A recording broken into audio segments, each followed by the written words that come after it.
Biscuit ಏನು ಬೇಕಾದ್ರೆ ನೀರು ಬಾಟ್ಲಿ ಬೇಕಾದ್ರೆ ಕಾಫಿ ಬೇಕು ಅಂದ್ರೆ ಒಂದು ಬಾಟ್ಲಿ ಕಾಫಿ ಮಾಡಿಸ್ಕೊಂಡು ಬಿಸ್ಕೆಟ್.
यो वेदानुसरप्रोक्तो वेदान्ते प्रतिष्ठितः तस्य प्रकृतिलेखस्य परस्य परमजगद्गुरवे नमो नमः। वेदोक्तं पुष्पाञ्जलिं समर्पयामि।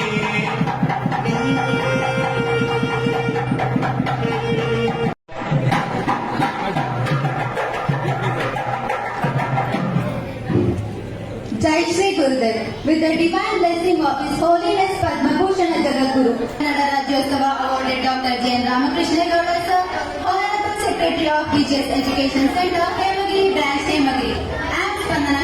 ಒಂದು ಗೋಡಂತೆ ನಿರ್ಮಾಣ ಮಾಡಿದ್ರೆ ಬಾಲಗಾರನ ಪೂಜ್ಯ ಗುರುಗಳು ಗೌಡ್ರನ್ನ ಕರೆದು ಹೇಳ್ತಾರೆ, ನನಗೆ ಗೊತ್ತಿಲ್ಲಪ್ಪ ಇದೇನನ್ನ ಮಾಡ್ಕೋಬಾ, ಅದೆಷ್ಟು ಖರ್ಚಾಗತ್ತೆ, ದುಡ್ಡೆಂತತ್ತೆ, ಏನ್ ಮಾಡ್ತಿ ಅಂತ. ಬಹುಶಃ ಏನಾದ್ರೂ ಕರ್ನಾಟಕದಲ್ಲಿ ಕರ್ನಾಟಕ ವನ ಸಂವರ್ಧನಾ ಟ್ರಸ್ಟ್ ಅಂತ ಹೇಳಿ ಮಾಡಿದಾಗ ಅದು ಸಸ್ಯಕಾಶಿಯಲ್ಲಿ ಅನೇಕ ಬಹುಶಃ ರಾಮಕೃಷ್ಣೇಗೌಡರು ವಿಚಾರವನ್ನು ಹೇಳ್ತಾ ಹೋದ್ರೆ ಅನೇಕ ಅದ್ಭುತ. ಬಂದಾಗಲೇ ಕೇಳಿದೆ, ಇವತ್ತು ನನಗೆ ವಯಸ್ಸಾಗ್ತಾ ಬಂತು, ರಾಮಕೃಷ್ಣೇಗೌಡರು ನಾನು ಓದ್ಬೇಕಾದಾಗ ಹೇಗಿದ್ದು ಇವತ್ತು ಆಗಿದ್ದಾರೆ. ಹೇಳಿದ್ರು, ಸ್ವಾಮೀಜಿ 70 ವರ್ಷ ಮುಗೀತು ಅಂದ್ರು. 70 ವರ್ಷ ತರ ಇಲ್ಲ, ನಾವು 40-50 ವರ್ಷದವರೆಗೆ ಕುಂತ್ರೆ ನಿಂತ್ಕೊಳಕ್ ಆಗಲ್ಲ. ಒಳ್ಳೆ 18 ವರ್ಷದ ಹುಡುಗನ ತರ ಆಕ್ಟಿವ್ ಆಗಿದ್ದಾರೆ ಅಂತ ಹೇಳಿದ್ರೆ ಕಾಯ ವಾಚ ಮನಸ್ಸ ಗುರುಗಳ ಸೇವೆಯನ್ನ ಮಾಡಿದ್ರು. ಒಬ್ಬ ಗುರುವಿನ ಕರುಣೆ ಬಿದ್ರೆ ಒಂದು ಕಾಡಿನಲ್ಲೂ ಕೂಡ ಹೇಗೆ ಮಾತನಾಡ